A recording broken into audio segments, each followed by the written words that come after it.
आसुरी मत हमें दरबदर करती है। इसलिए आसुरी मत, आसुरी स्वभाव, आसुरी संस्कार का त्याग कर समर्पित जीवन जीने की समझ देने वाले शिव पिता परमात्मा जी का हम सब तहे दिल से धन्यवाद करेंगे। आसुरी स्वभाव संस्कार का संपूर्ण त्याग करके समर्पित जीवन जीने वाले व्यक्त ब्रह्मा, अव्यक्त ब्रह्मा, गुप्त बड़ी माँ, big brother, great great grandfather का रोल प्ले करने वाले आत्मा जी का तहे दिल से हम धन्यवाद करेंगे।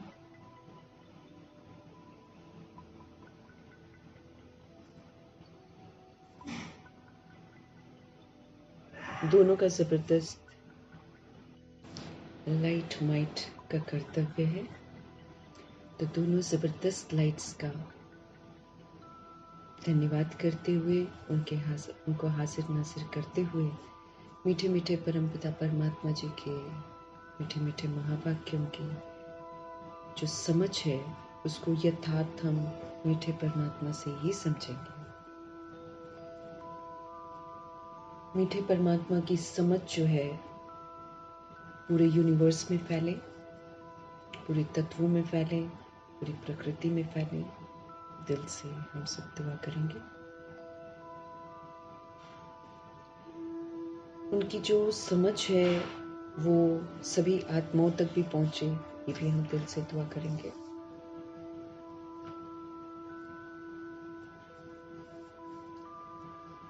मीठे परमात्मा जी की समझ उन आत्माओं तक पहुंचे जो इस समय आकारी शरीरों में है, रोज शरीर छोड़ रहे हैं। सभी आत्माओं तक प्रभु जी की समझ पहुंचे, उन आत्माओं तक पहुंचे जो इस समय गर्भ जेल के अंदर हैं, उन आत्माओं तक पहुंचे जो हॉस्पिटलों में पीड़ित हैं, जो घरों में पीड़ित अवस्था में हैं, उन आत्माओं तक पहुंचे जो प्राकृतिक आपदाओं के शिकार हैं, उन आत्माओं तक पहुंचे जो माया के प्रकोप में अलबेले हो गए हैं, जो तंत्र मंत्र के प्रकोप में अलबेले हो गए हैं, उन आत्माओं तक पहुंचे जो वाम मार्ग में चले गए हैं, उन आत्माओं तक पहुंचे जो कुमार कुमारियों के शरीरों में है, छोटे शरीरों में विराजमान आत्माएं हैं, उन आत्माओं तक पहुंचे जो अपनी ही संस्था बनाकर खुद गुमराह हो गए हैं और उनको भी गुमराह कर रहे हैं। भिन्न भिन्न सत्ताओं के प्रति, भिन्न भिन्न वर्गों के प्रति, दैहिक धर्मों की भिन्नता में जो बटी हुई आत्माएं हैं, उन आत्माओं तक प्रभु जी की समझ पहुंचे। सभी वैश्याओं के प्रति प्रभु जी की समझ पहुंचे। यादव गौरव यवनों के प्रति प्रभु जी की समझ पहुंचे। भूत प्रेत आत्माओं के प्रति तंत्र मंत्र रिद्धि सिद्धि और तांत्रिक जो विद्याएं हैं, जो तांत्रिक विद्याओं पर चल रहे हैं, उन सभी आत्माओं के प्रति प्रभु जी की समझ पहुंचे। उन आत्माओं तक पहुंचे जो हमारे साथ नकारात्मकता के साथ जुड़ी हुई हैं, उन आत्माओं तक पहुंचे जो लौकिक में हमारे कनेक्शन में है, उन आत्माओं तक पहुंचे जो वृद्ध अवस्था में है, जो इस समय दूसरों की मोहताज हैं। सभी आत्माओं को परमात्म शक्ति मिले, परमात्म समझ मिले, सबका बुद्धि का योग परमात्मा के साथ लगे, परमात्मा को सब संबंधी बनाए, ये हम सब दिल से दुआ करेंगे। प्रभु जी की समझ उन आत्माओं तक पहुंचे जो अंग तस्करी कर रहे हैं, जो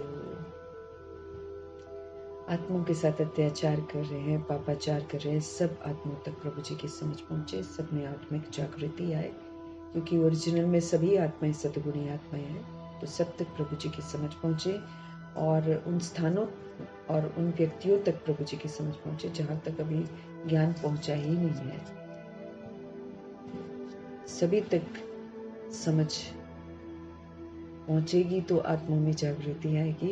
इन्हीं दुआओं के साथ हम अपने लिए भी दुआएं करेंगे कि हम आत्माएं भी मीठे मीठे परमपिता परमात्मा से मिल रही जो श्रेष्ठ मत है उसको पूरा अटेंशन से जागती अवस्था में रहते हुए उसको रोज अमल में लाते जाएं। इन्हीं दुआओं के साथ आज हम देखेंगे हमारे परमपिता परमात्मा हम आत्माओं को किस विधि से जागृत कर रहे हैं। मीठे मीठे बाबा बोले, मीठे बच्चे अपने दिल पर हाथ रखकर पूछो, कि बाबा जो सुनाते हैं, क्या हम सब पहले जानते थे? जो सुना है उसे अर्थ सहित समझकर खुशी में रहो। बाबा कह रहे हैं, अपने दिल पर हाथ रखकर पूछो कि जो परमपिता परमात्मा हम आत्माओं को रोज सुनाते हैं, रोज समझाते हैं, क्या वो सब कुछ हम सब पहले जानते थे? जो भी हम सुन रहे हैं उसे अर्थ सहित समझकर हम खुशी में रहें। जो भी हम सुनते हैं उसे अर्थ सहित समझकर हम सदा खुशी में रहें।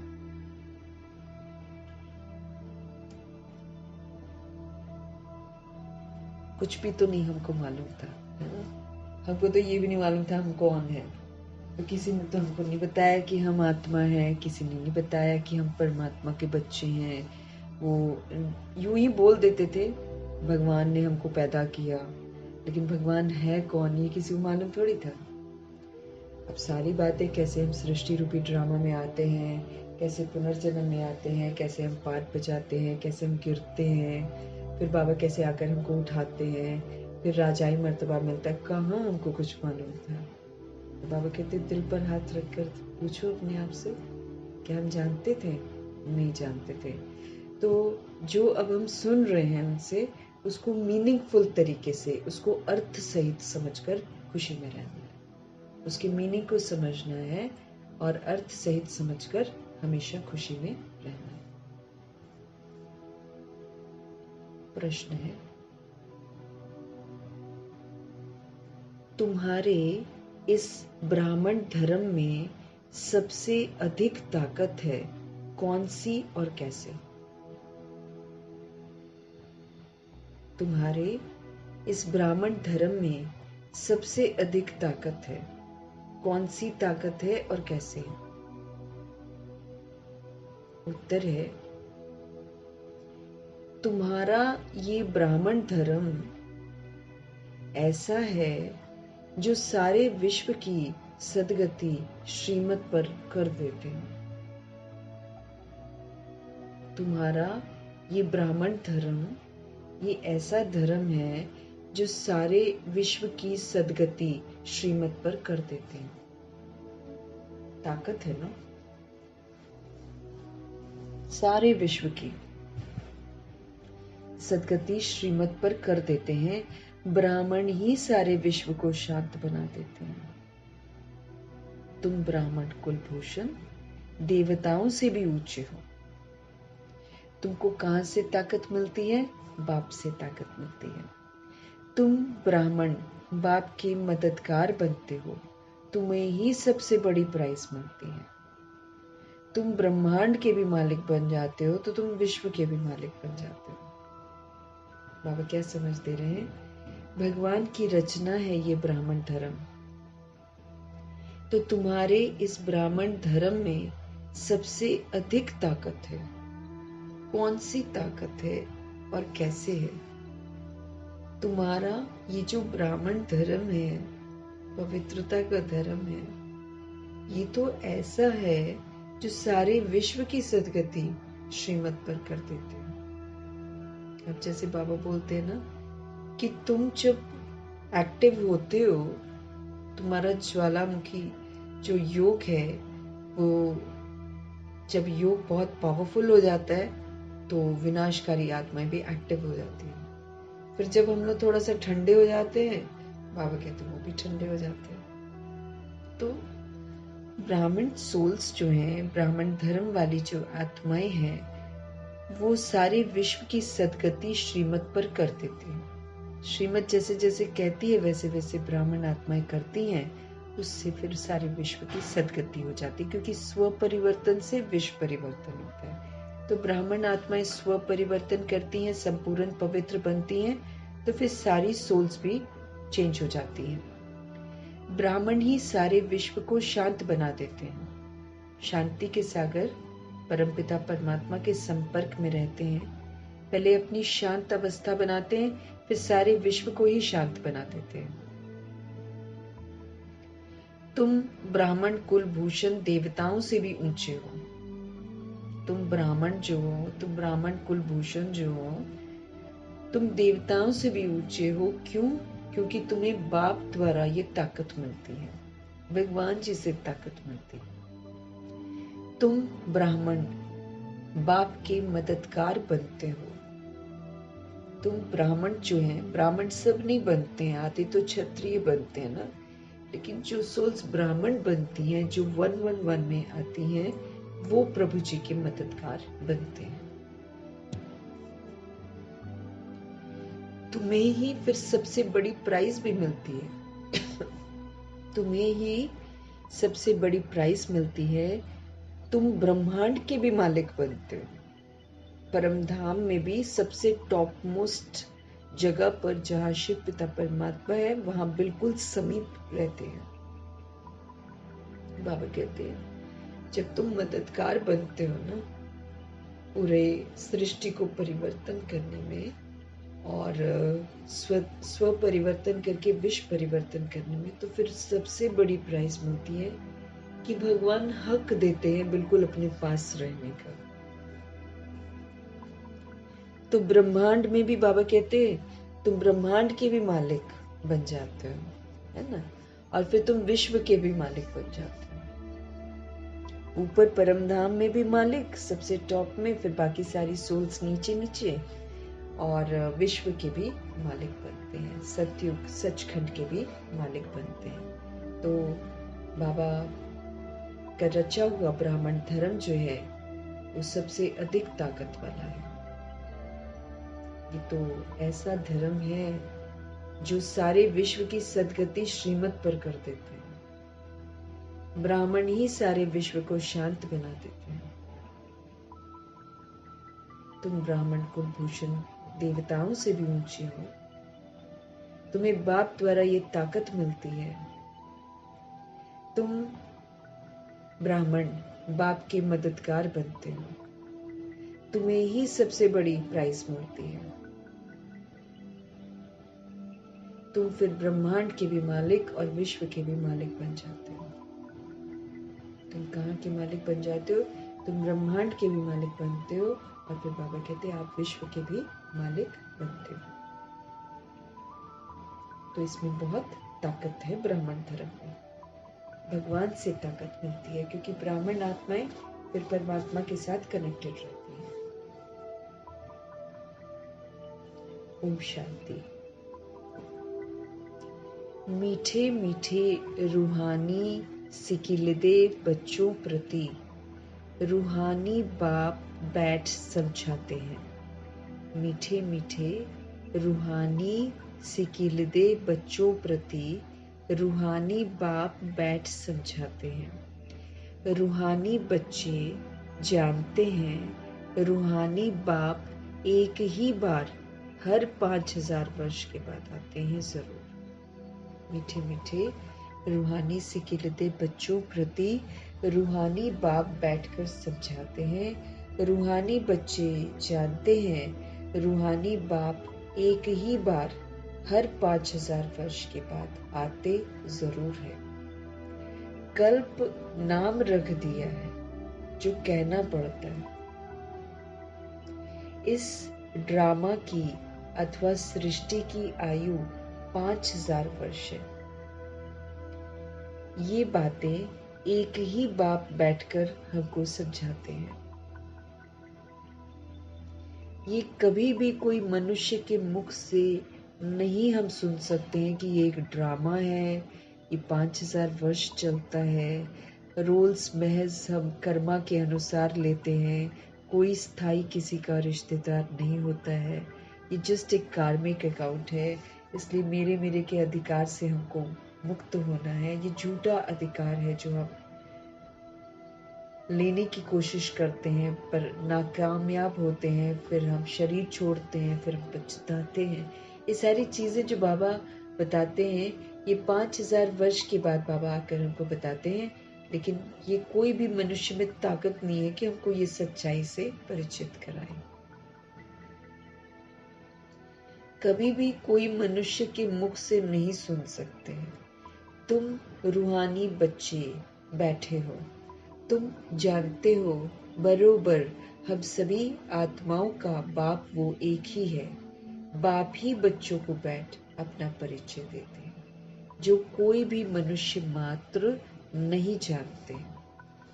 तुम जानते हो बरोबर हम सभी सोल्स हैं और हम सभी सोल्स के पिता एक ही परमात्मा है। बाप ही बच्चों को बैठ अपना परिचय देते हैं, जो कोई भी मनुष्य मात्र नहीं जानते हैं। वो तो सारे बॉडीज में लेते हैं और बॉडी में समझते हैं कि हम फादर हैं और वो मेरा बच्चा है। ये सारी चीजें ना लोग ऐसे ही समझते हैं।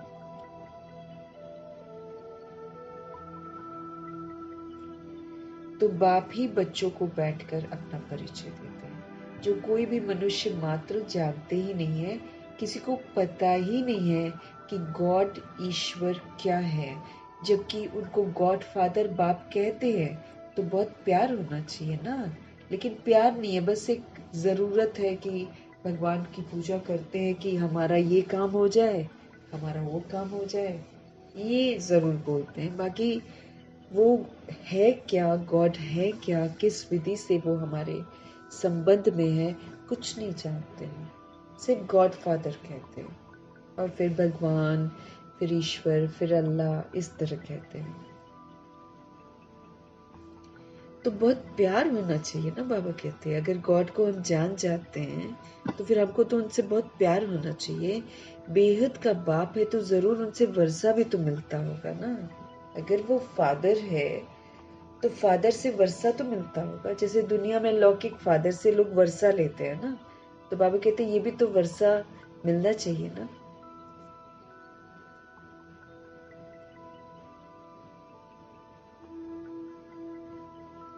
तो बाबा कहते प्यार तो होना चाहिए। बेहद का बाप है तो जरूर उनसे वर्षा भी तो मिलता होगा। वो सभी आत्माओं के पिता हैं, तो सभी आत्माओं को उनसे वर्षा तो मिलता होगा। तो कितना ना प्यार होना चाहिए उनके साथ, लेकिन आत्माओं को मालूम ही नहीं है तो प्यार कहाँ से होगा।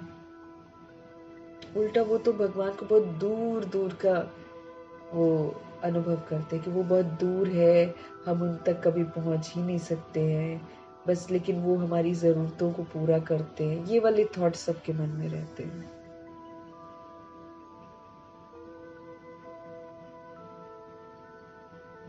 कोई को पता नहीं है, बाबा कहते हैं कि गॉड और ईश्वर क्या वस्तु है, जबकि उनको गॉड फादर बाप कहते हैं।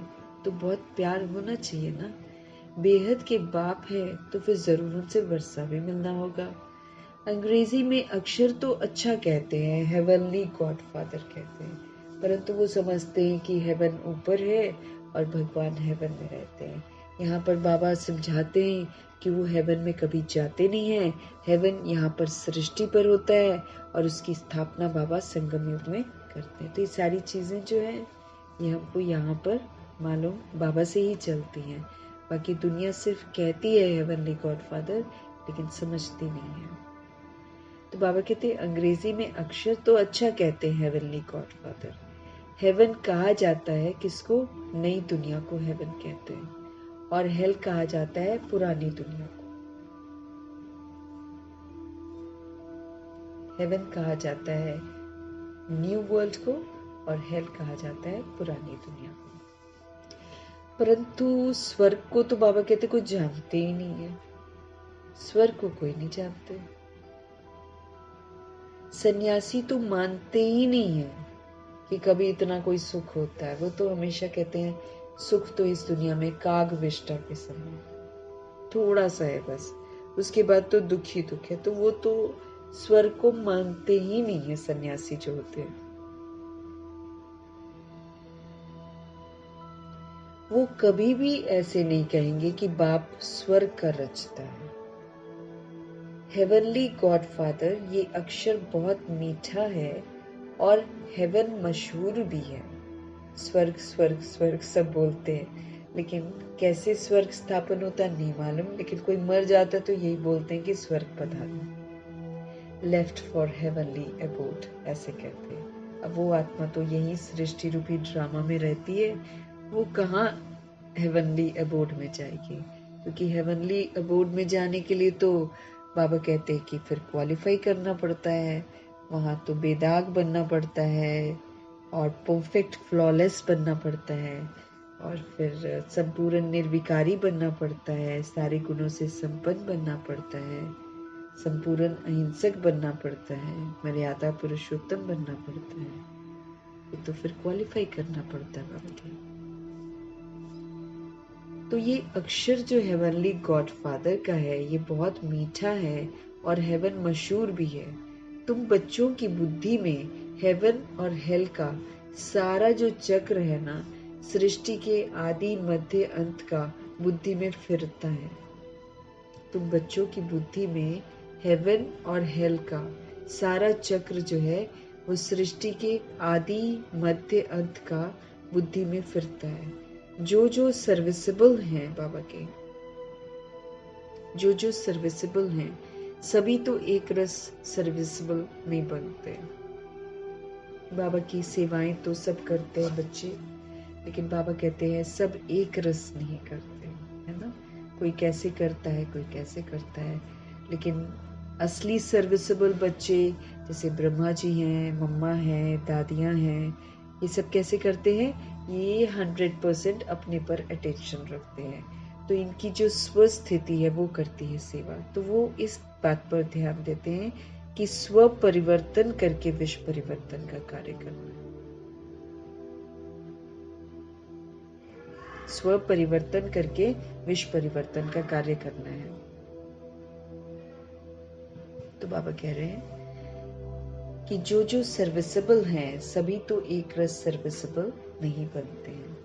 तुम अपनी राजधानी स्थापन कर रहे हो। फिर से बाबा क्या कह रहे हैं, तुम अपनी राजधानी स्थापन कर रहे हो। फिर से तुम कहेंगे हम रूहानी बच्चे बाप की श्रेष्ठ ते श्रेष्ठ मत पर चल रहे हैं।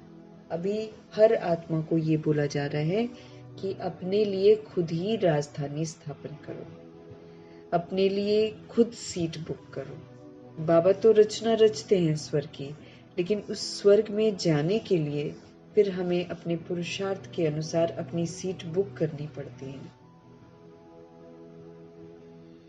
तो बाबा हमको कहते हैं कि तुम अपनी राजधानी स्थापन कर रहे हो। फिर से तुम कहेंगे हम रूहानी बच्चे बाप की श्रेष्ठ ते श्रेष्ठ मत पर चल रहे हैं। श्रेष्ठ मत पर चलकर हम अपनी सीट जो है राजधानी में बुक करते हैं।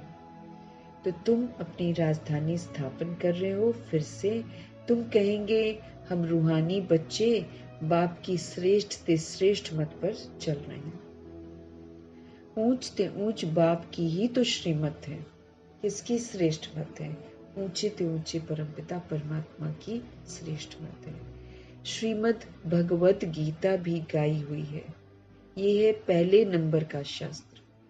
श्रीमद् भगवत गीता जो है ये पहले नंबर का शास्त्र है, क्योंकि ये बाबा की सुनाई हुई सच्ची गीता का यादगार है। जो भगवान करते हैं उसका यादगार जरूर बनता है। उसमें से एक गीता का यादगार भी है।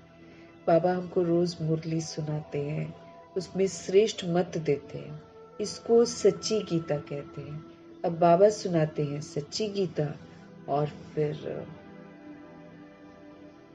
भक्ति मार्ग में फिर गीता का शास्त्र जरूर बनता है, जिसमें 4-5 महावाक्य ही बाबा के होते हैं, बाकी फिर मनुष्य मत होती है उसमें।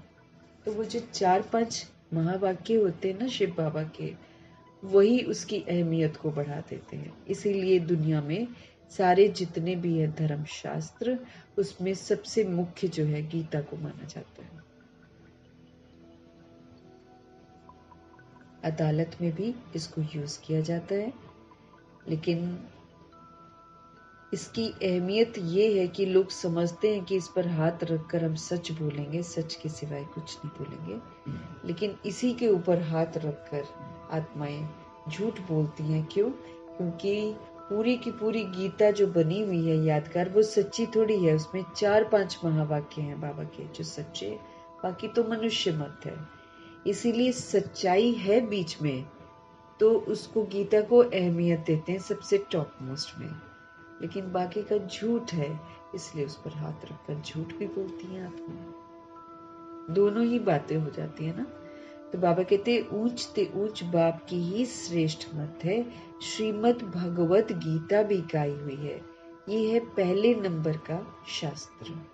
बाप का नाम सुनने से ही झट वर्षा याद आ जाता है। जैसे ही हम बाबा का नाम सुनते हैं ना, तो झट से हमको वर्षा याद आ जाता है। ये दुनिया में कोई भी नहीं जानते हैं कि गॉड फादर से क्या मिलता है। कोई भी दुनिया में ये जानते नहीं है कि भगवान से क्या मिलता है। अक्षर कह देते हैं प्राचीन योग। प्राचीन योग के नाम पर भी कितना पैसा कमाते हैं। अंग्रेजों से, विदेशियों से खूब पैसा कमाते हैं योग के नाम पर, प्राचीन योग। अब किसी को मालूम ही नहीं है प्राचीन योग क्या होता है। प्राचीन योग तो संगम युग में सिखाया हुआ परमात्मा द्वारा योग है। राजयोग प्राचीन योग है। ये बना सृष्टि रूपी ड्रामा पुनः शुरू होता है ना सतयुग से, तो सतयुग के पहले संगम युग होता है। तो संगम युग अमृत वेला में बाबा आकर हमको प्राचीन योग सिखाते हैं। इसको प्राचीन कहा जाता है। बाबा कहते हैं अक्षर कहते हैं प्राचीन योग, परंतु समझते नहीं है कि प्राचीन योग किसने सिखाया। कोई नहीं जानते। वो तो श्री कृष्ण ही कहेंगे, क्योंकि गीता में श्री कृष्ण का नाम डाल दिया है। वो तो श्री कृष्ण ही कहेंगे, बाबा कहें, क्योंकि गीता में श्री कृष्ण का नाम डाल दिया है ना।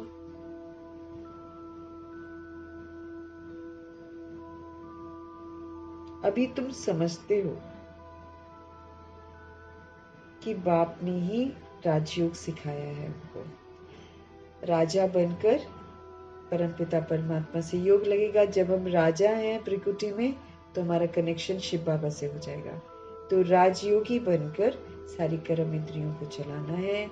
राजयोगी बनकर अपनी मन बुद्धि संस्कार को कंट्रोलिंग और रूलिंग पावर से चलाना है। तो अभी तुम समझते हो, बाप ने ही राजयोग सिखाया है, जिससे सब मुक्ति, जीवन मुक्ति को पाते हैं। मुक्ति भी मिलती है तो जीवन मुक्ति भी मिलती है।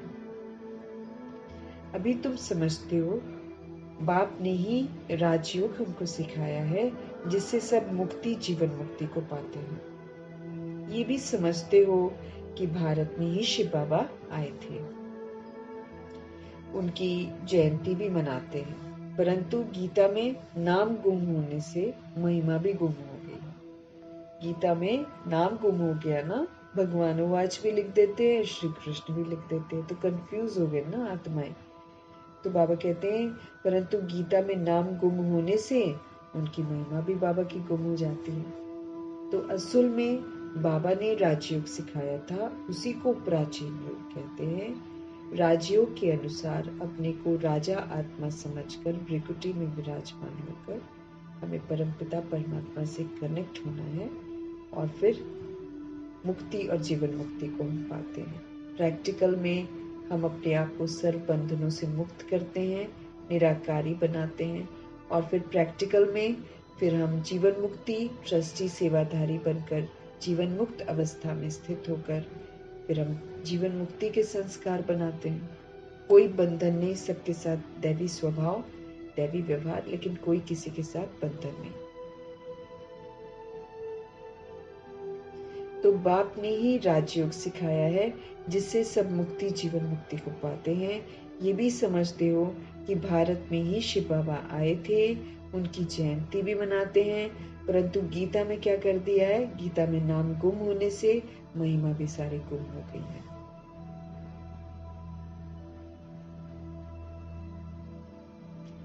जिससे सारी दुनिया को सुख शांति मिलती है।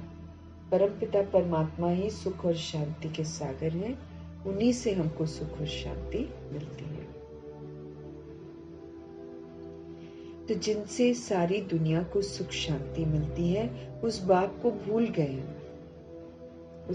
भूल गए हैं। इनको कहा ही जाता है एकज भूल का नाटक। इसको क्या कहेंगे? एकज भूल का नाटक।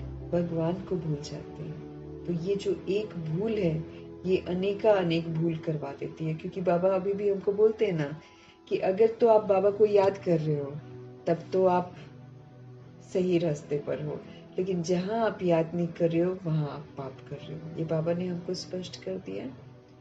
तो ऐसे ही बाबा को भूल कर फिर हम सारे गलत रास्ते पर चल जाते हैं। तो बड़े से बड़ी भूल यही तो एकज भूल है कि हम बाप को नहीं जानते हैं, उनको भूल जाते हैं।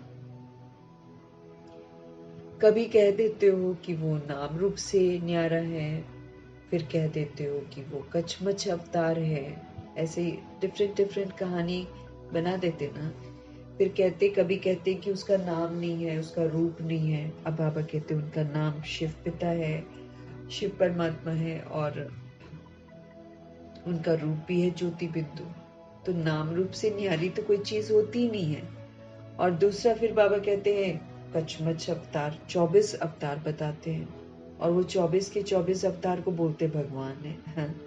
कभी कहेंगे कछुआ बना है भगवान, कभी कहेंगे मछली बना है भगवान, ऐसे करके कुछ भी बोलते रहते। फिर कहते कचमच अवतार है, ठिक्कर भित्तर में है, ये भी कह देते हैं। और किसी को, देवताओं को नहीं बोलेंगे, अपना इष्ट जो है उनको नहीं बोलेंगे, लेकिन भगवान को कह देंगे कि वो तो ठिक्कर भित्तर में है। भूल में भूल होती ही चली जाती है। अब तो ये भूल में भूल है ना। भगवान कचमच अवतार है, भगवान नाम रूप से न्यारा है, फिर लास्ट में बोल देते भगवान हमारे में है, फिर कभी कहते कि ठिक्कर भित्तर में है। तो बाबा कहते भूल में भूल होती ही चली जाती है। सीढ़ी फिर नीचे उतरते ही जाते हैं। सीढ़ी नीचे उतरते ही जाते हैं। कला कम होती ही जाती है।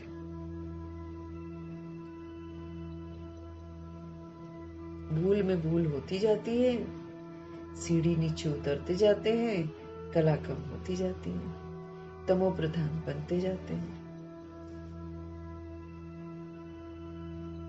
भूल के फिर और भूल कर करके, फिर गलत काम करके अपने को ही शिवो हम कहकर और तमो प्रधान बनते जाते हैं।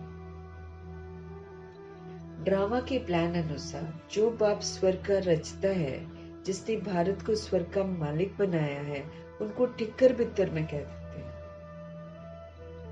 ड्रामा के प्लान अनुसार जो बाप स्वर्ग का रचता है, जिसने भारत को स्वर्ग का मालिक बनाया है, उनको कह देते हैं ठिक्कर बित्तर में है।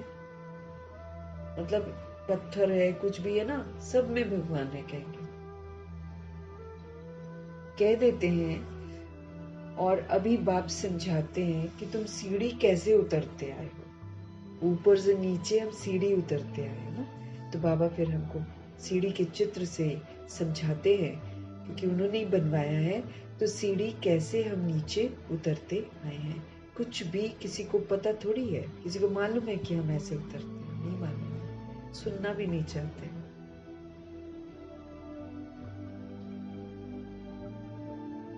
कुछ भी किसको मालूम नहीं है, क्योंकि शास्त्रों की बातें इस कदर घुसा दी गई हैं, तो वो शास्त्रों की बातों को ही सही समझते हैं, सच्चाई को स्वीकार नहीं करते।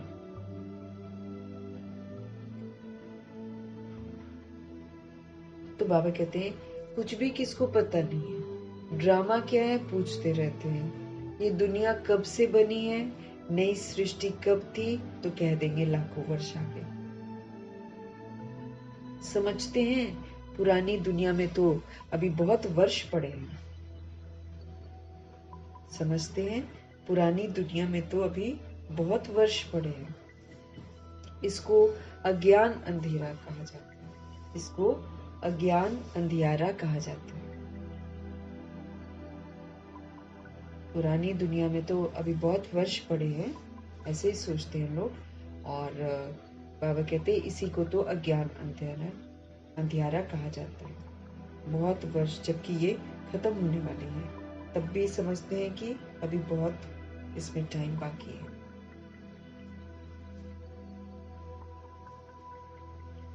बाबा इसको अज्ञान अंधियारा कहते हैं। इसको अज्ञान अंधियारा कहा जाता है। गायन भी है, ज्ञान अंजन सतगुरु दिया, अज्ञान अंधेर विनाश। बाबा कहते हैं इसीलिए गायन भी है कि ज्ञान अंजन सतगुरु दिया। ये जो ज्ञान का इंजेक्शन कहो, ये जो ज्ञान का सुरमा कहो, ये सतगुरु देते हैं। और फिर जब देते हैं, सारा अज्ञानता का अंधकार जो है वो विनाश हो जाता है। तुम समझते हो, रचता बाप जरूर स्वर्ग ही तो रचेंगे। अब सब हम क्या समझते हैं? हम समझते हैं कि रचता बाप जो है वो तो जरूर स्वर्ग ही रचेंगे ना। बाप ही आकर नर्क को स्वर्ग बनाते हैं। रचता बाप तो कोई ऑर्डिनरी चीज तो रचेंगे नहीं, स्वर्ग ही रचेंगे ना बाबा कहें। तो बाप ही आकर नर्क को स्वर्ग बनाते हैं। रचता बाप ही आकर सृष्टि के आदि मध्य अंत का हमको ज्ञान सुनाते हैं कि सृष्टि कैसे शुरू हुई, कैसे मध्य, फिर कैसे अंत। आते भी हैं अंत में, टाइम तो लगता है ना। ये भी बच्चों को समझाया है। ज्ञान में इतना समय नहीं लगता है जितना याद की यात्रा में लगता है। याद की यात्रा में मेहनत है, क्योंकि याद करना ही है देह के भान से अलग होकर अपने को आत्मा समझकर परमपिता परमात्मा से कनेक्ट होते हैं। तब जाकर हमारा योग लगता है। इसलिए याद की यात्रा जो है ना, इसमें मेहनत है। ज्ञान तो इजी है, लेकिन जितना याद की यात्रा में लगता है समय, उतना ज्ञान में नहीं लगता है। 84 जन्मों की कहानी तो जैसे एक कहानी की तरह है ना। हम इसको कहानी के तौर पर सुना सकते हैं किसी को। तो 84 जन्मों की कहानी तो जैसे एक कहानी है। आज से 5000 वर्ष पहले किन्हों का राज्य था, वो राज्य फिर कहाँ चला गया। आज से 5000 वर्ष पहले लक्ष्मी नारायण जी का राज्य था, तो वो राज्य कहाँ चला गया। तुम बच्चों को अब सारी नॉलेज है। तुम हो कितने साधारण। हाँ, बाबा क्या बोल रहे हैं? तुम हो कितने साधारण। अजामिल जैसे पापी, अहिल्याएं, कुब्जाएं, भीलनियां उनको कितना ऊंच बनाते हैं। तुम बच्चों में अब सारी की सारी नॉलेज है, हमको सारी समझ देते हैं बाबा। फिर तुम हो कितने साधारण, कितने साधारण है हम लोग। अजामिल जैसे पापी, अहिल्याएं, कुब्जाएं, भीलनियां उनको कितना ऊंच बनाते हो। बाबा से पहले हम सीखते हैं, पहले हम अपने अंदर की अपवित्रता को खत्म करते हैं, पवित्रता की धारणा करते हैं, और फिर अजामिल जैसी जो सोल्स हैं, पाप आत्माएं जो हैं, जो अहिल्याएं हैं, जो कुब्जाएं हैं, जो भीलनियां हैं, तो उनको कितना ऊंच बनाते हैं।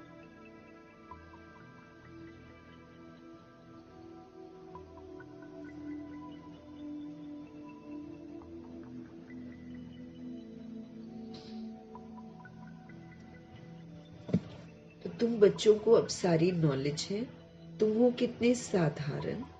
अजामिल जैसे पापी, अहिल्याएं जो है, कुब्जाएं जो है। अहिल्या मीन्स पत्थर बुद्धि। वो कहते थे ना, रामचंद्र वाले उसमें दिखाते रामायण में ना, कि रामचंद्र के पैर लगे तो वो फिर जो पत्थर बन गई थी वो फिर स्त्री के रूप में आ गई, ऐसा बोलते हैं ना। लेकिन नहीं, ऐसा नहीं है, वो तो महज एक कहानी बना दी है। लेकिन पत्थर बुद्धि आत्माएं जो है, बाबा आकर अहिल्याओं को पत्थर बुद्धि से पारस बुद्धि बनाते हैं। तो फिर बाबा हमको निमित्त बनाते हैं।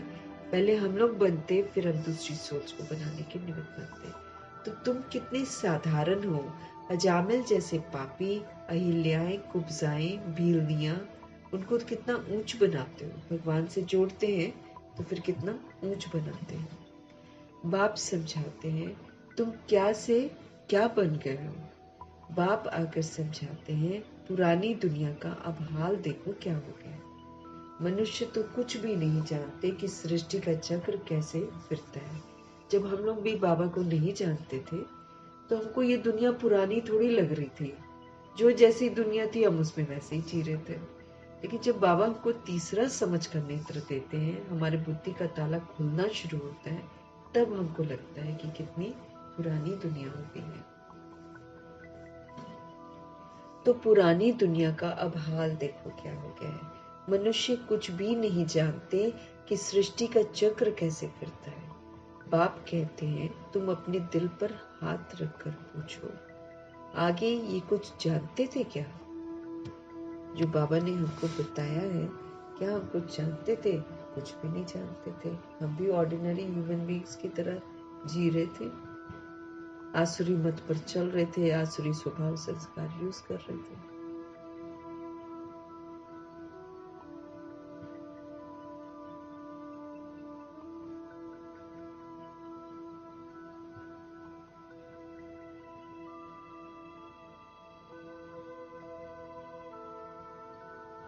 तो बाबा कह रहे हैं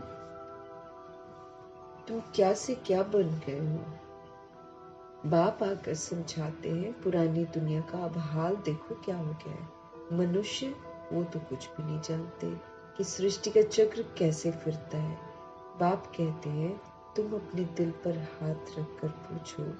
आगे क्या तुम ये कुछ जानते थे? कुछ भी नहीं जानते थे। अभी जानते हो कि बाबा फिर से आकर हमको क्या करते हैं? विश्व की बादशाही देते हैं। शिव पिता परमात्मा आते हैं और फिर हमको विश्व की बादशाही देते हैं। कोई की बुद्धि में नहीं आएगा कि विश्व की बादशाही क्या होती है। किसी की बुद्धि में नहीं आएगा। विश्व माना सारी दुनिया। तुम जानते हो बाप हमको ऐसा राज्य देते हैं जो हमसे आधा कल्प तक कोई छीन नहीं सकता। बाबा हमको ऐसा राज्य देते हैं जो आधा कल्प तक कोई छीन नहीं सकता है। तो बच्चों को कितनी खुशी होनी चाहिए। बच्चों को बाबा कहते कितनी खुशी होनी चाहिए। बाप से कितनी बार राज्य लिया है। बाप सत्य है, सत्य शिक्षक भी है, सतगुरु भी है। कब सुना ही नहीं। हमने तो नहीं सुना था पहले। हमने तो नहीं सुना कि बाप हमको ऐसा राज्य देते हैं जो आधा कल्प तक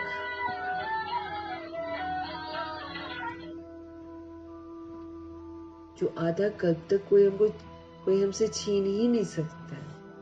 तो बाबा कहते बच्चों को कितनी खुशी होनी चाहिए ना।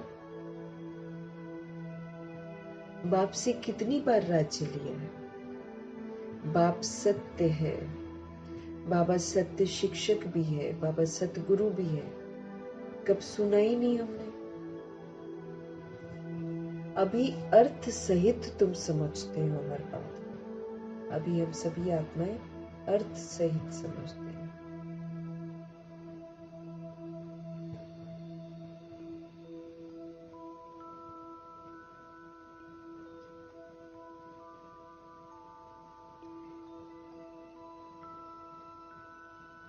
तुम बच्चे हो, बाप को तो याद कर सकते हो ना। आजकल छोटेपन में ही गुरु भी करते हैं। गुरु का चित्र बनाकर गले में भी डाल देते हैं, घर में भी रखते हैं। यहाँ तो वंडर है। बाप शिक्षक सदगुरु सब एक ही है। बाप कहते हैं मैं साथ में ले चलूंगा। बाबा क्या बोलते हैं? घबराओ नहीं, मैं सबको साथ ले चलूंगा। लेकिन फिर साथ चलने के लिए हमको लायक बनना है। तुमसे पूछेंगे लोग कि क्या पढ़ते हो, बोलो हम नई दुनिया में राजाई प्राप्त करने के लिए राजयोग पढ़ते हैं। हम क्या बोलेंगे अगर कोई हमसे पूछेगा कि ठीक है आप गॉडली यूनिवर्सिटी में जाते हो, आप वहां पर क्या पढ़ते हो, तो हम क्या जवाब देंगे? बाबा कहते आप बोलना हम नई दुनिया में राजाई प्राप्त करने के लिए राजयोग पढ़ते हैं।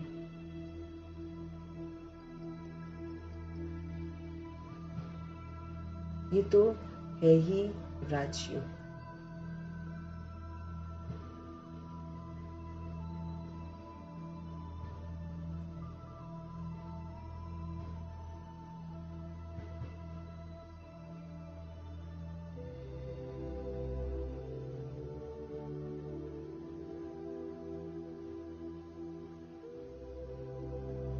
बाबा कह रहे हैं कि आप क्या बताओगे कि हम नई दुनिया में राजाई प्राप्त करने के लिए राजयोग पढ़ते हैं। आंसर तैयार रखना है ना, अगर कोई कुछ पूछता है। वैसे बोलना हम गॉडली यूनिवर्सिटी, क्योंकि ब्रह्मा कुमारी इस नाम सुनकर कईयों को गुस्सा आ जाता है।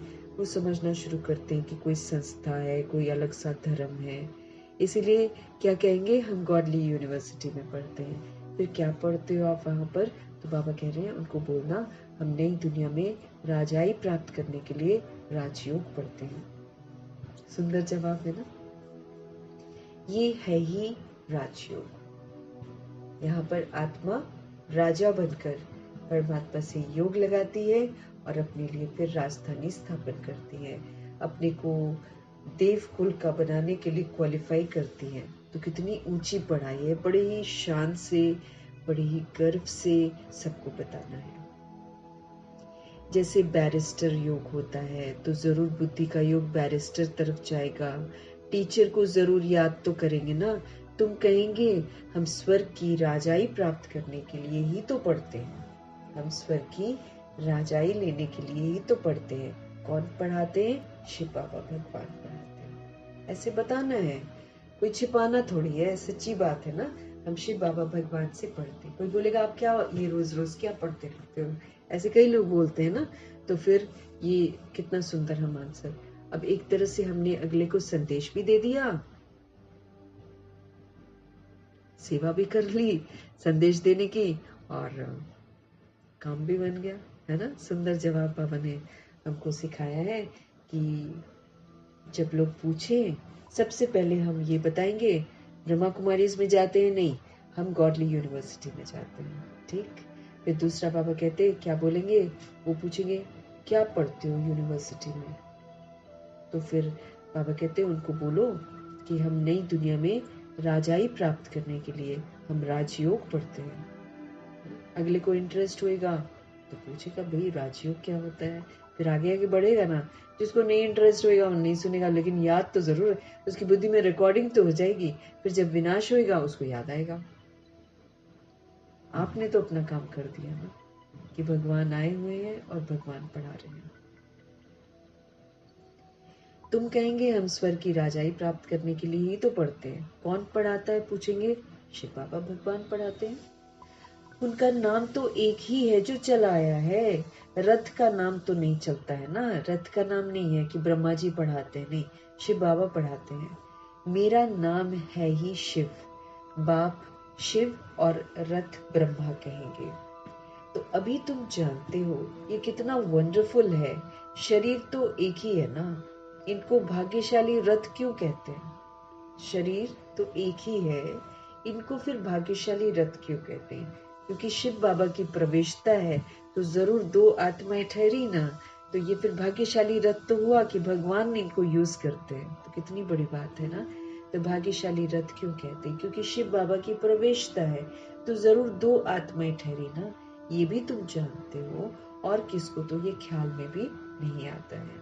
अब दिखाते हैं भागीरथ ने गंगा लाई, ये बोलते हैं भागीरथ ने गंगा लाई। अब ना कहते हैं गायन भी है, जो बातें शास्त्रों में लिखी हैं उनको फिर बाबा समझाते हैं ना। तो बाबा कहते हैं इनको भाग्यशाली रथ कहते हैं क्योंकि शिव बाबा की प्रवेशता है तो जरूर दो आत्माएं ठहरी ना। ये भी तुम जानते हो, और किसको तो ये ख्याल में भी नहीं आता है। बाबा कहते अब दिखाते भी हैं कि भागीरथ ने गंगा लाई, तब उसमें तो दिखा देते पानी लाया, लेकिन भागीरथ ब्रह्मा जी के थ्रू मना शिव बाबा ने ज्ञान सुनाया। तो क्या पानी लाया? अभी तुम प्रैक्टिकल देखते हो क्या लाया है और किसने लाया है, किसने प्रवेश किया है। बाप ने किया है ना। तो मनुष्य में पानी थोड़ी प्रवेश करेगा, मनुष्य में गंगा पानी प्रवेश करेगा, और गंगा पानी फिर क्या होएगा, हमको क्या पता चलेगा गंगा पानी से। तो बाबा भी समझ देते कि मनुष्य में पानी थोड़ी प्रवेश करेगा, जटाओं से पानी थोड़ी आएगा। इन बातों पर मनुष्य कभी ख्याल भी नहीं करते, हम भी नहीं करते थे। हम भी सुनी सुनाई बातों को यकीन करके हम भी सोचते थे ऐसे ही होता। कहते किसी की बुद्धि में आता ही नहीं है कि मनुष्य में पानी थोड़ी प्रवेश करेगा, जटाओं से पानी थोड़ी आएगा। इन बातों पर मनुष्य कभी ख्याल भी नहीं करते हैं।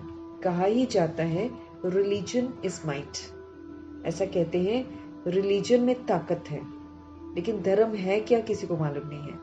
रिलीजन में ताकत है, बताओ सबसे जास्ती किस रिलीजन में ताकत है। रिलीजन इज माइट कहते हैं, रिलीजन में ताकत है, तो बाबा कहते बताओ ना सबसे जास्ती किस रिलीजन में ताकत है। ब्राह्मण रिलीजन में। किसी ने कहा हाँ ये ठीक है, जो कुछ ताकत है ना वो ब्राह्मण धर्म में है। सारी ताकत किसमें है? ब्राह्मण धर्म में। भगवान की रचना, भगवान रचते हैं ये धर्म, और कोई रिलीजन में कोई ताकत ही नहीं है। सारे रिलीजन आपस में लड़ रहे हैं, मतभेद कर रहे हैं, तो ताकत थोड़ी है। वो तो उसको ताकत समझ रहे हैं, मारने को, एक दूसरे के शरीरों को खत्म करने में ताकत समझते हैं। बाबा कहते वो ताकत थोड़ी है। रिलीजन इज माइट है ना, भी ताकत है वो ब्राह्मण धर्म में ही है, और कोई रिलीजन में कोई भी ताकत नहीं है। तुम अभी कौन हो? तुम अभी ब्राह्मण हो। ब्राह्मणों को ताकत मिलती है किससे? शिव बाबा से, जो फिर तुम विश्व का मालिक बनते हो। भगवान से वो ऐसी पवित्रता की ताकत मिलती है जिससे फिर हम विश्व का मालिक बनते हैं। तो बाबा कहते हैं ब्राह्मणों को ताकत मिलती है शिव बाबा से, जो फिर तुम विश्व के मालिक बनते हो। तुम्हारे में कितनी बड़ी ताकत है, बाबा कहते हैं। बाबा से मिलती है ना हमको ताकत, पवित्रता की ताकत मिलती है, इसी से हम विश्व के मालिक बनते हैं। तुम कहेंगे हम ब्राह्मण धर्म के हैं, किसकी बुद्धि में नहीं बैठेगा? विराट रूप बनाया हुआ है शास्त्रों में, विराट रूप बनाते हैं, अर्थ कुछ नहीं समझते। परंतु बाबा कहते हैं वो भी आधा। विराट रूप बनाते हैं बाबा कहते हैं, लेकिन आधा बनाते हैं। तो किसकी बुद्धि में नहीं बैठेगा? बाबा कहते हैं विराट रूप भल बनाया है, परंतु वो भी आधा है। मुख्य रचता और उनकी पहली रचना को कोई नहीं जानते। मुख्य रचता और उनकी पहली रचना को कोई भी नहीं जानते हैं। बाप है रचता, फिर ब्राह्मण है चोटी, इसमें ताकत है। बाप रचता है, फिर ब्राह्मण चोटी है, इसमें ताकत है। बाप को सिर्फ याद करने से ताकत हमको मिलती है, योग बल से सब कुछ मिलता है ना। तो याद करते हैं, जितना हम याद करेंगे हमको ताकत मिलेगी। तो इस वक्त देहधारियों को याद नहीं करना है, उससे हम शक्तिहीन हो जाते हैं। हमको अभी ताकत लेनी है बाबा से, तो फिर बाबा को याद भी तो करना पड़ेगा।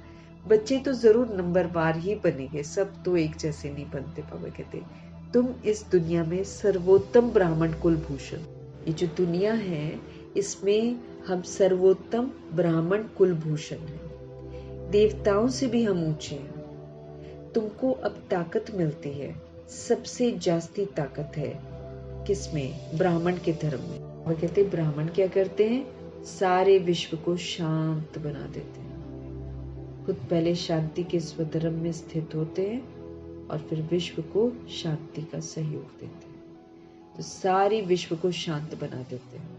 कहते कितना हो हल्ला है, लड़ाई है, झगड़े हैं, हाहाकार है, अस्त व्यस्तता है, पाप है, भ्रष्टाचार है, सब कुछ है। जब ब्राह्मण आत्माएं जो हैं स्व परिवर्तन करती हैं, तो ये स्व परिवर्तन की, ये पवित्रता की जो ताकत है, ये फिर सारी दुनिया को, सारे विश्व को शांत बना देती है। तुम्हारा धर्म ऐसा है जो सभी की सदगति हो जाती है। इससे बाबा का स्थापन किया हुआ ब्राह्मण धर्म ऐसा है जो सारे विश्व को शांत बना देते हैं। तुम्हारा धर्म ऐसा है जो सर्व की सदगति करते हैं। कैसे? श्रीमत के द्वारा, श्रीमत द्वारा सदगति करते हैं। तब बाप कहते हैं तुमको अपने से भी ऊंच बनाता हूं। तब बाप कहते हैं तुमको अपने से भी ऊंच बनाता हूं। तुम ब्रह्मांड के भी मालिक हो, तो तुम विश्व के भी मालिक हो। तुम ब्रह्मांड के भी मालिक बनते हो, ऊपर परम धाम में भी बाबा के साथ सबसे टॉप में, और फिर विश्व में भी मालिक बनते हो। सचखंड में सबसे पहले 111 में आते हो। सारे विश्व पर तुम राजाई करेंगे, है ना। सारे विश्व पर बाबा कहते तुम राजाई करेंगे।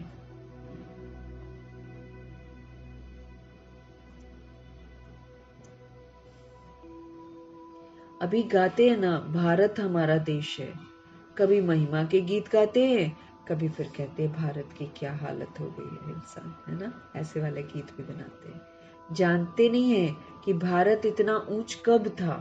ये कहते हैं कि सोने की चिड़िया था, लेकिन कब था ये नहीं मालूम है। सचखंड में था ये नहीं मालूम है। जानते नहीं है कि भारत इतना ऊंच कब था।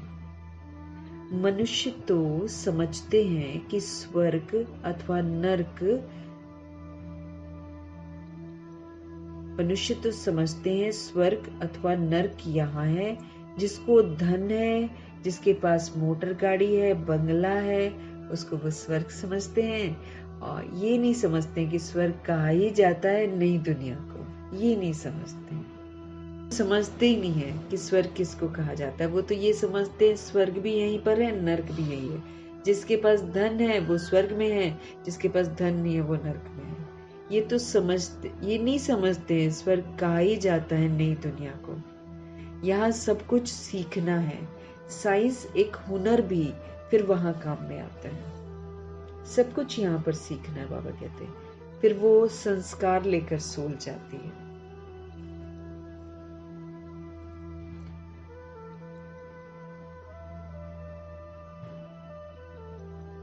साइंस का हुनर भी फिर वहां पर काम में आता है। जो रिफाइंड साइंस है ना, वो तो फिर वहां पर काम आएगी।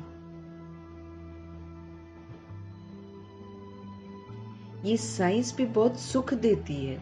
यहाँ तो इन सब से है अल्पकाल का सुख।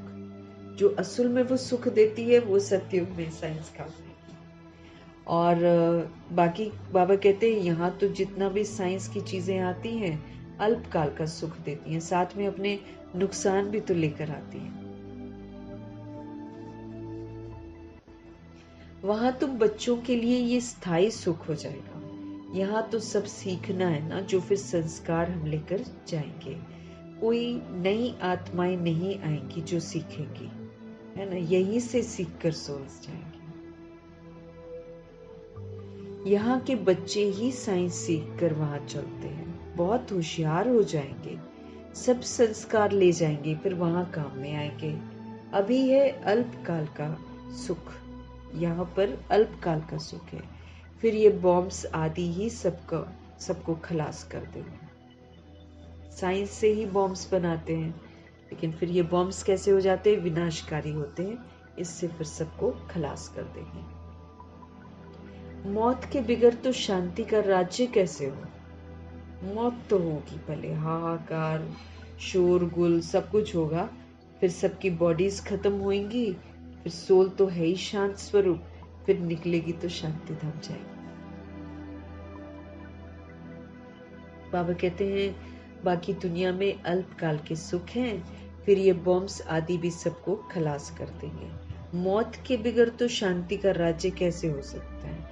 यहाँ तो अशांति का राज्य है। बाबा कहते हैं इस दुनिया में तो अशांति का राज्य है।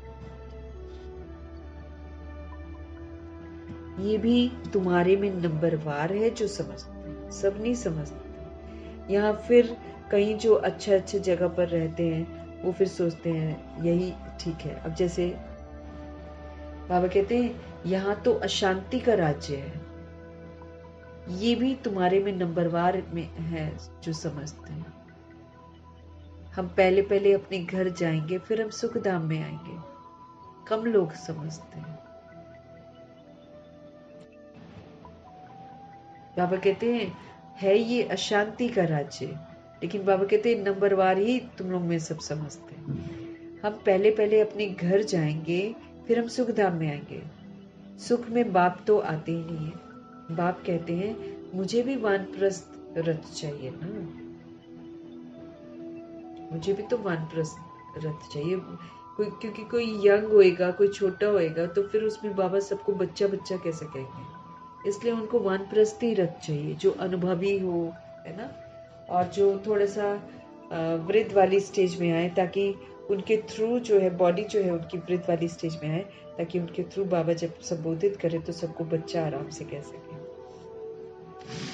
इसलिए बाबा कहते हैं मुझे भी वानप्रस्थ वाला रथ चाहिए। भक्ति मार्ग में भी सबकी कामनाएं पूरी करता आया हूँ। बाबा कहते हैं बाकी वो जड़ मूर्तियां हमारी मनोकामनाएं पूरी नहीं करती हैं। वो तो पूजनीय है क्योंकि वो भगवान के रास्ते पर चलती हैं। बाकी वो हमारी मनोकामनाएं सुन भी नहीं सकती और पूरा भी नहीं कर सकती। तो भगवान की पूजा होती है और भगवान को ही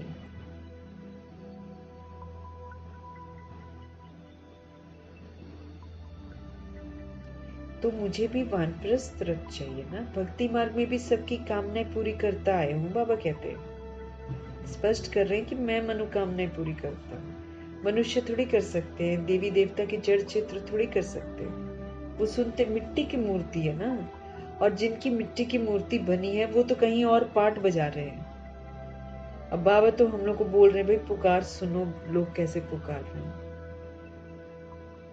बाकी हम तो अपनी अपनी जगहों पर बैठे हुए हैं ना।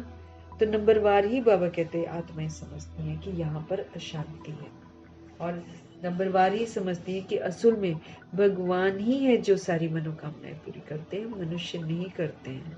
देवी देवताओं के जड़ चित्र जो है वो मनोकामनाएं पूरी नहीं करते हैं।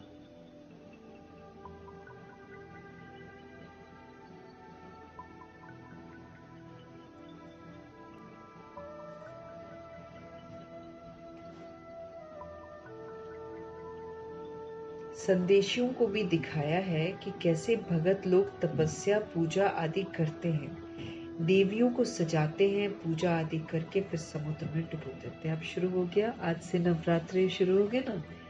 अब जितने भी वो हैं जहाँ पे पंडाल बनते हैं, आज मूर्तियाँ जो हैं रख देते हैं, लेकिन षष्ठी वाले दिन जब 6th होता है ना, तब उसको मना वो पर्दा हटाते हैं, मना ढकी होती है मूर्तियाँ। ऐसा हमने तो ऐसे ही देखा है कि पूरी मूर्तियां बनी होती हैं। जश्न तो मतलब जैसे एक रौनक सी होती है ना देवियों की पूजा में, वो रौनक तो शुरू हो जाती है। लेकिन जो असली जो दुनिया देखती है मूर्तियों को, वो फिर 6th षष्ठी के दिन उसको पर्दे वगैरह हटा देते हैं, कपड़े वगैरह जो ऊपर दिए होते हैं ना वो हटा देते हैं। फिर षष्ठी से पूजा शुरू होती है। पहली से भी होती है लेकिन अपनी अपनी विधि से लोग करते हैं, लेकिन ओपन फॉर द पब्लिक वो लोग षष्ठी को करते थे। फिर षष्ठी, सप्तमी, अष्टमी, नवमी और दशमी, ये धूमधाम से पूजा होती है। लेकिन बाबा कहते हैं देखो क्या करते हैं, कैसे भगत लोग तपस्या करते हैं, पूजा आदि करते हैं, देवियों को कितना सुंदर सजाते हैं। अब देखो जब ब्लेड से बना रहे हैं या मसूर की दाल से बना रहे हैं तो कितनी मेहनत करते होंगे। पहले पूरा मिट्टी से बना लेते हैं, फिर ऊपर दालें चिपकाते हैं, कैसे करते होंगे। कंपटीशन जबरदस्त होता है। तो जहाँ हम रांची में रहते थे खूब कंपटीशन होता था, अलग अलग लोग अलग अलग तरीके से बनाते थे और सुंदर सुंदर बनाते थे देवियों को। जैसे पूरा सिस्टम ऐसा बनाया होता था कि देवी ऊपर से आ रही है, पहाड़ियों से नीचे उतर रही है, और कैसे नीचे से असुर जो है इधर आ रहा है और फिर उस पर त्रिशूल मारती है। सुंदर लगता है, मतलब मेहनत इतनी करते हैं, न जाने कितने समय से वो लोग शुरू करते हैं, लेकिन बाबा कहते हैं कितना सजाते हैं, कितनी फिर पूजा भी करते हैं और फिर जाकर उसको समुद्र में डुबो देते हैं।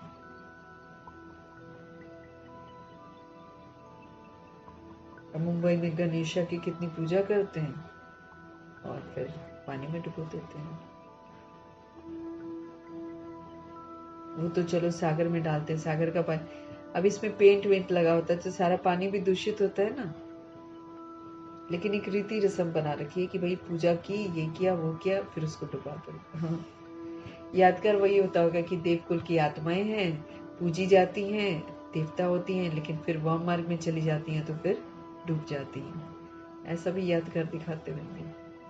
तो तपस्या पूजा आदि करते हैं, बाबा कहते हैं देवियों को सजाते हैं, पूजा आदि करके फिर उसको क्या कर देते हैं, समुद्र में डुबो देते हैं। कितना खर्च होता है पूछो। ये कब से शुरू हुआ है, कहेंगे परंपरा से चला आ रहा है।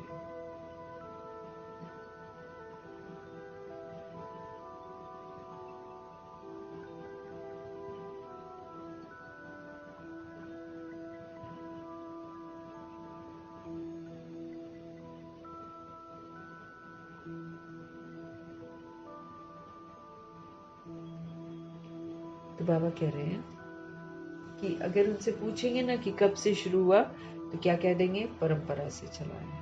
कितना भटकते रहते हैं, ये भी बाबा कहते सब ड्रामा चलता ही ऐसे है।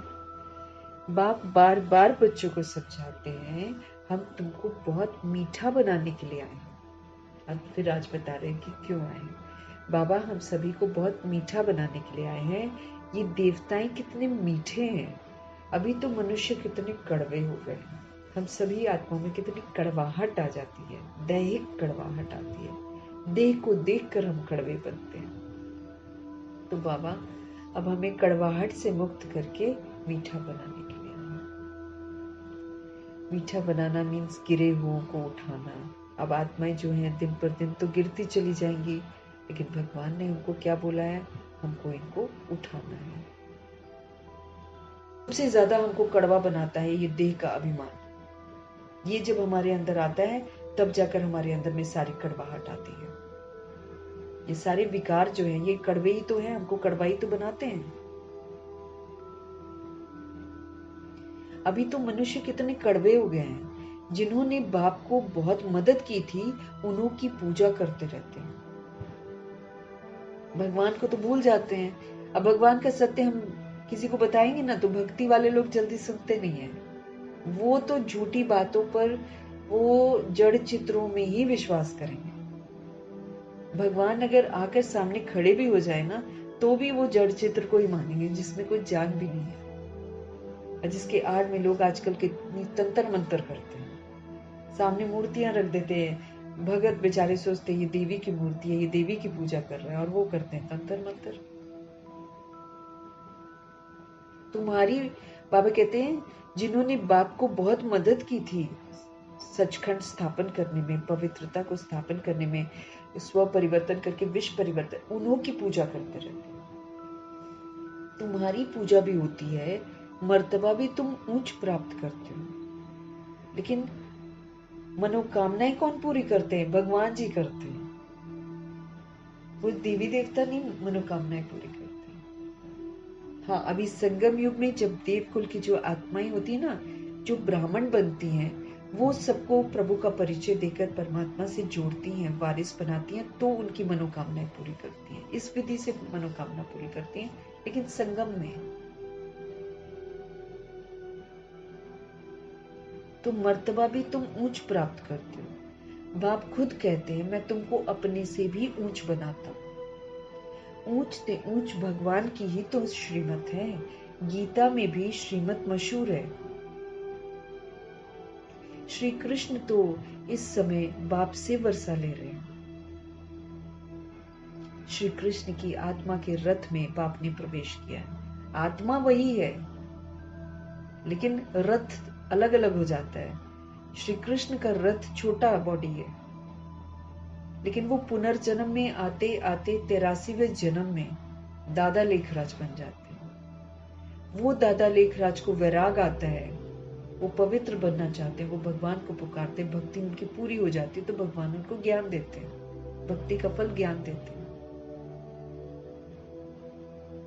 इस विधि से बाबा हमको बताते आत्मा वही है, बॉडी तो चेंज हो गई है ना, फिर बॉडी तो कृष्ण वाली बॉडी थोड़ी है।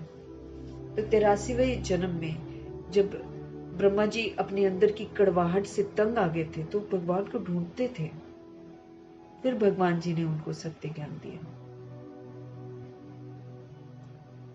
तो श्री कृष्ण तो इस समय बाप से वर्षा ले रहे हैं।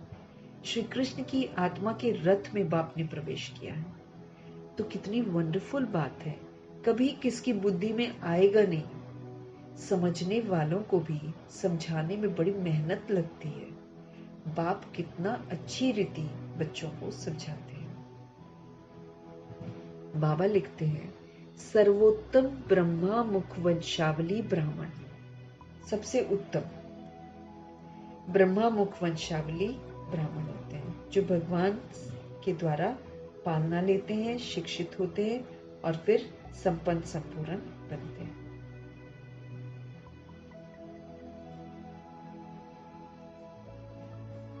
सर्वोत्तम बाबा लिखते हैं सर्वोत्तम ब्रह्मा मुख वंशावली ब्राह्मण, तुम ऊंच सर्विस करते हो, तो तुमको फिर प्राइज मिलती है। जब हम बाबा के साथ मिलकर बाबा की श्रीमत पर चलते हैं तो हम ऊंच सेवा करते हैं। ऊंच सेवा करने वाले को ऊंच प्राइज मिलती है। तुम बाप के मददगार बनते हो तो सबको प्राइज मिलती है, नंबरवार पुरुषार्थ के अनुसार। 108 है, नंबरवार है। तुम्हारे में भी बड़ी ताकत, तुम्हारे में भी बड़ी ताकत है। तुम मनुष्य को स्वर्ग का मालिक बना सकते हो। हम बनकर दूसरी सोल्स को ये वाला रास्ता दिखा सकते हैं। तुम रूहानी सेना हो। हम सभी शिव बाबा की रूहानी सेना है। तुम ये बैच नहीं लगाएंगे तो मनुष्य कैसे समझेंगे कि ये भी रूहानी मिलिट्री है। फिर से बाबा बैच पर आए हैं। हम सब रूहानी सेना है और बाबा कहते हैं तुम ये बैच अगर नहीं लगाएंगे तो मनुष्य कैसे समझेंगे कि ये भी रूहानी मिलिट्री है। मिलिट्री वालों को हमेशा बैच लगा हुआ होता है। शिव बाबा है नई दुनिया का रचता। वहां इन देवताओं का राज्य था, अब नहीं है। फिर बाप कहते हैं मन मना भव, मन को प्रभु में लगाओ। फिर बैच रहेगा। अगर हम अलर्ट अटेंटिव रहेंगे तो मेरे को याद रहेगा कि भगवान ने मुझे क्या करने को बोला।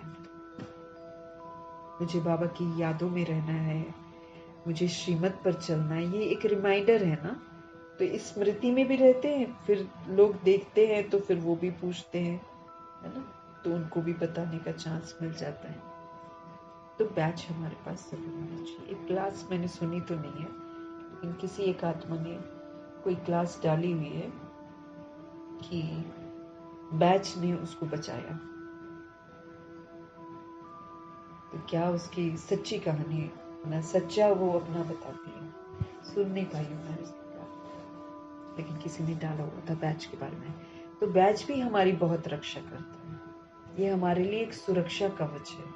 अगर हम इसको साथ में रखते हैं, लगा कर रखते हैं, क्योंकि जैसा आजकल बाहर का एनवायरनमेंट हो गया है, वहाँ ये चीज़ हमारे लिए बहुत ज़रूरी है। निरंतर हम याद में भी रहेंगे और फिर ये हमारी रक्षा भी करेंगे।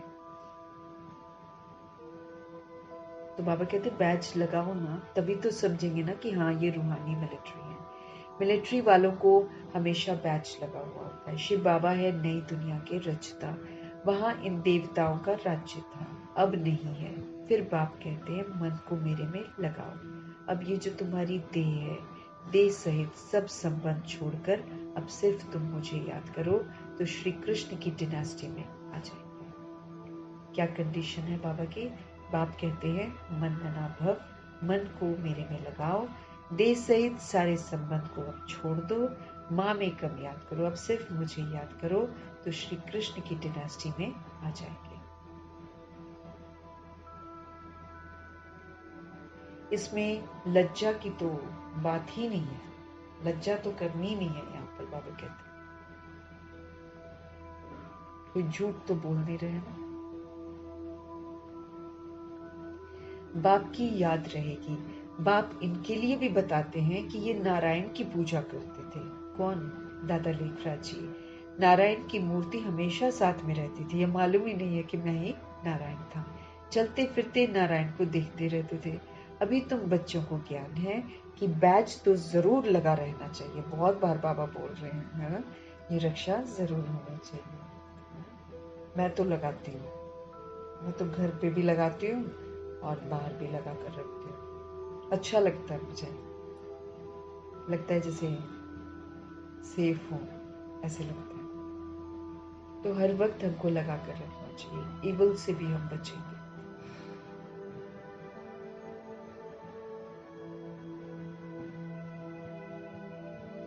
बाबा कहते हैं बैच तो जरूर लगा रहना चाहिए। तुम हो नर को नारायण बनाने वाले, राजयोग भी तुम ही सिखलाते हो। नर से नारायण बनाने की सर्विस करते हो। अपने को देखना है, हमारे में कोई अवगुण तो नहीं है, हमारे में कोई अवगुण तो नहीं है। अवगुण की जानकारी बाबा ने हमको दे रखी है, तो फिर हमको अपने आप में चेक करना है कि हमारे में कोई अवगुण तो नहीं है। देह भान, देह अभिमान, उससे रिलेटेड सारा कुछ अवगुण है। दैहिक दृष्टि, दैहिक वृत्ति, सारा अवगुण है। तो हमको चेक करना है कि हमारे अंदर अवगुण तो नहीं है। तुम बच्चे बाप दादा के पास आते हो। बाप है शिव बाबा, दादा है उनका रथ। बाप जरूर रथ के द्वारा ही तो मिलेंगे ना। बाप के पास आते हैं रिफ्रेश होने के लिए। सम्मुख बैठने से याद पड़ती है, बाबा आया है हम आत्माओं को ले जाने के लिए। बाप सम्मुख बैठे हैं तो जास्ती याद आनी चाहिए। अपनी याद की यात्रा को वहां भी तुम रोज बढ़ा सकते हो, है ना। कहाँ भी रहते हुए याद की यात्रा को निरंतर हमको बढ़ाते ही जाना है। तो बाबा कहते कहीं भी रहते आप याद की यात्रा को बढ़ाते रहो। अच्छा, मीठे मीठे सिकिलदे बच्चों प्रति माता पिता बाप दादा का याद प्यार और गुड मॉर्निंग। रूहानी बाप की रूहानी बच्चों को नमस्ते। हम रूहानी बच्चों की भी रूहानी बाप को दिल से, जान से, सिख से, प्रेम से, अदब से, पूरे रिस्पेक्ट से, पूरे रिगार्ड से, पूरी मोहब्बत से, प्यार भरी स्नेह भरी नमस्ते और तहे दिल से मीठे मीठे परमपिता परमात्मा जी का धन्यवाद। धारणा के लिए मुख्य सार है, अपने को देखना है हमें कि हमारे में कोई अवगुण तो नहीं है। जैसे देवताएं बड़े मीठे होते हैं, ऐसा मीठा हमको बनना है। तो चेक करना है कि क्या हम वैसा मीठा बन रहे हैं।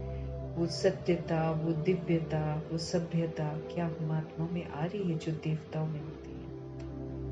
अपनी चेकिंग हम खुद करेंगे। बाप की श्रेष्ठ से श्रेष्ठ मत पर चलकर अपनी राजधानी स्थापन करनी है। अगर हम श्रीमत पर चलेंगे तो हम राजधानी में अपनी सीट बुक जरूर करेंगे। तो बाप की श्रेष्ठ से श्रेष्ठ मत पर चलकर अपनी राजधानी स्थापन करनी है। सर्विसेबल बनने के लिए सृष्टि के आदि मध्य अंत का, हेवन और हेल का ज्ञान बुद्धि में फिराना है। बाप की श्रेष्ठ से श्रेष्ठ मत पर चलकर अपनी राजधानी हमें जरूर स्थापन करनी है। सर्विसेबल बनने के लिए सृष्टि के आदि मध्य अंत का, हेवन और हेल का ज्ञान जो है वो बुद्धि में फिराना है।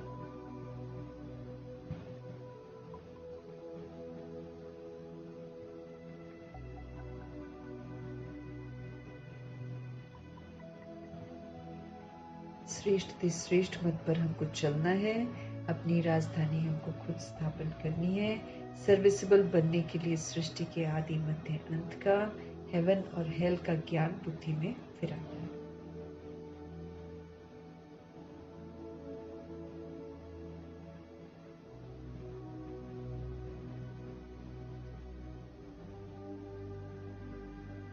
वरदान है सतगुरु जी का, खुदाई खिदमतगार की स्मृति के द्वारा सहज याद का अनुभव करने वाले सहज योगी भव। खुदाई खिदमतगार की स्मृति के द्वारा सहज याद का अनुभव करने वाले सहज योगी भव। खुदाई खिदमतगार माना जो खुदा और बाप ने हमें सेवा दी है, उसी सेवा में हमेशा तत्पर रहने वाले। सेवा क्या है? स्व परिवर्तन से विश्व का परिवर्तन करना, ताज तिलक और तख्त को निभाना। तो खुदाई खिदमतगार अर्थात जो खुदा व बाप ने सेवा दी है, उसी सेवा में सदा तत्पर रहने वाले। सदा यही नशा रहे कि हमें स्वयं खुदा ने खिदमत दी है। कार्य करते हुए जिसने कार्य दिया है उसको कभी भूला नहीं जाता है। कार्य कर रहे हैं ना, लेकिन ये कार्य हमको किसने दिया है उनको थोड़ी भूलना है। तो कर्मणा सेवा में भी ये स्मृति रहे कि बाप के डायरेक्शन के अनुसार कर रहे हैं, तो सहज याद का अनुभव करते सहज योगी बन जाएंगे। कार्य करते हुए जिसने हमको कार्य दिया है उसको कभी भूला नहीं जाता है। तो कर्मणा सेवा में भी ये स्मृति रहे कि बाप के डायरेक्शन के अनुसार कर रहे हैं, तो फिर सहज याद का अनुभव करते सहज योगी बन जाएंगे। मतलब फिर निरंतर हमको याद बनी रहेगी। बाबा क्या कह रहे हैं? खुदाई खिदमतकार। हम सभी खुदाई खिदमतकार हैं। जो खुदा व बाप ने हमको सेवा दी है, उसी सेवा में हमको सदा तत्पर रहना है। सदा हमको नशा रहे कि हमें स्वयं खुदा ने खिदमत दी है। कार्य करते हुए जिसने कार्य दिया है उसको कभी भी भूला नहीं जाता है। तो कर्मणा सेवा में भी ये स्मृति रहे,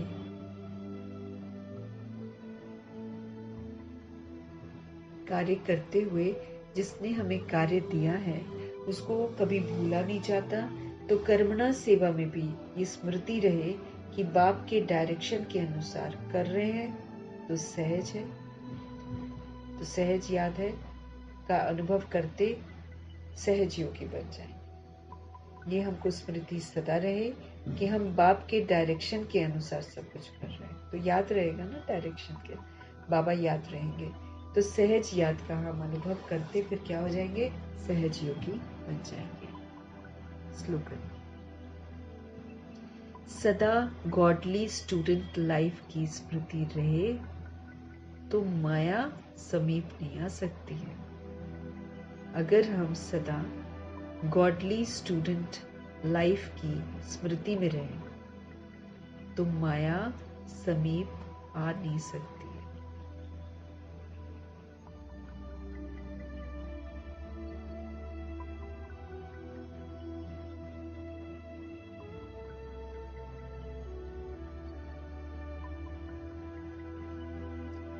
तो सदा गॉडली स्टूडेंट लाइफ हमारी रहे।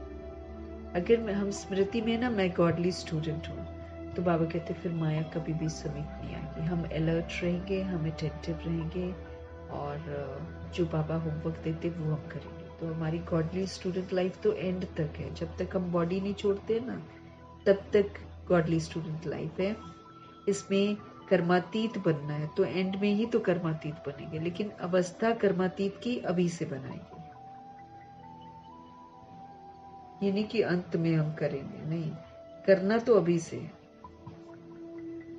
अव्यक्त इशारे हमको मिल रहे हैं।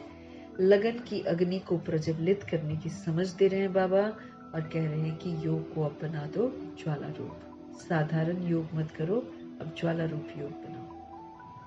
स्पष्टीकरण कर रहे हैं बाबा, जितना स्थापना के निमित्त बने हुए ज्वाला रूप होंगे,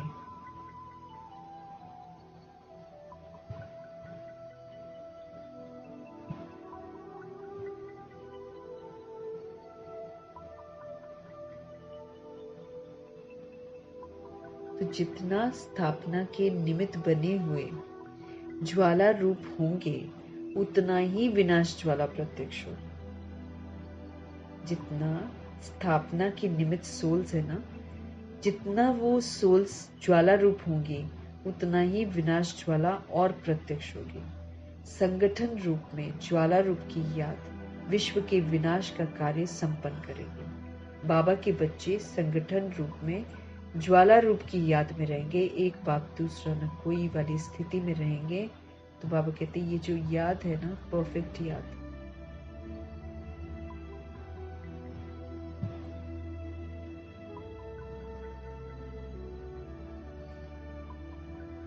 तो जितना स्थापना के निमित्त बने हुए ज्वाला रूप होंगे, जो बाबा के साथ बच्चे हैं, जितना वो ज्वाला रूप होंगे, बाबा कहते उतना ही विनाश ज्वाला प्रत्यक्ष होगी, विनाश शुरू हो जाएगा। संगठन रूप में बाबा कहते हैं ज्वाला रूप की याद विश्व के विनाश का कार्य संपन्न कर देगी।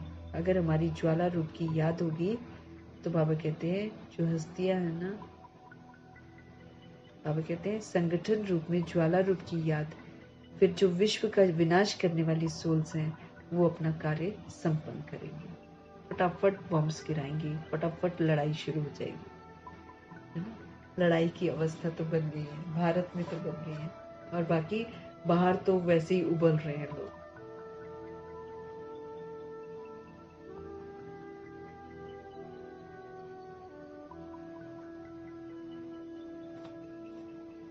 इसके लिए बाबा कहते हैं हर सेवा केंद्र पर विशेष योग के प्रोग्राम चलते रहे। पावरफुल योग, वो वाला नहीं, म्यूजिक वाला नहीं, म्यूजिक सुना बॉडी कॉन्शियस होकर नहीं, पावरफुल योग। इसके लिए बाबा कहते हैं सेवा केंद्र पर विशेष योग के प्रोग्राम चलते रहे तो विनाश ज्वाला जो है इसको पंखा लगेगा।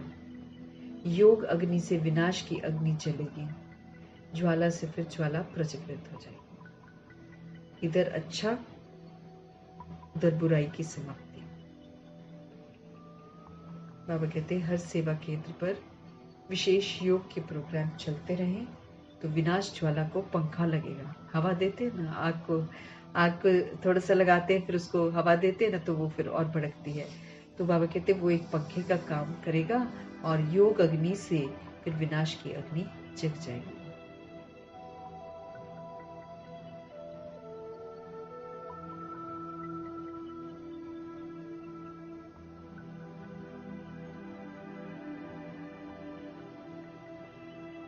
तो इसके लिए हर सेवा केंद्र पर बाबा कहते हैं विशेष आप योग के प्रोग्राम चलते रहे तो फिर विनाश ज्वाला को क्या होगा, हवा मिलेगी, है ना, पंखा लगेगा।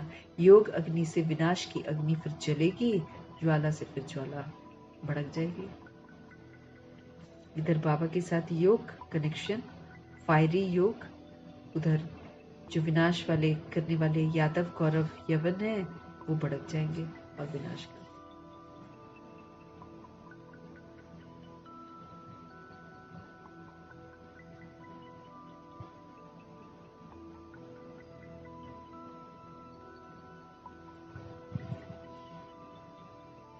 योग अग्नि से विनाश की अग्नि चलेगी, ज्वाला से फिर ज्वाला प्रज्वलित हो जाएगी। मीठे परमात्मा जी का मीठी शिक्षाओं के लिए मीठा धन्यवाद करेंगे। ब्रह्मा माँ का धन्यवाद, जगदम्बा माँ का धन्यवाद, अष्ट रत्नों का धन्यवाद, नवग्रहों का धन्यवाद, एडवांस पार्टी की सोल्स का धन्यवाद, बची हुई जितनी भी 16,138 करोड़ आत्माएं हैं सबका धन्यवाद। पांचों तत्वों का, धरती आकाश जल वायु अग्नि, पांचों तत्वों का धन्यवाद। ड्रामा का धन्यवाद, प्रकृति का धन्यवाद, माया का धन्यवाद, विद्युत का धन्यवाद, करोड़ों की आबादी का धन्यवाद।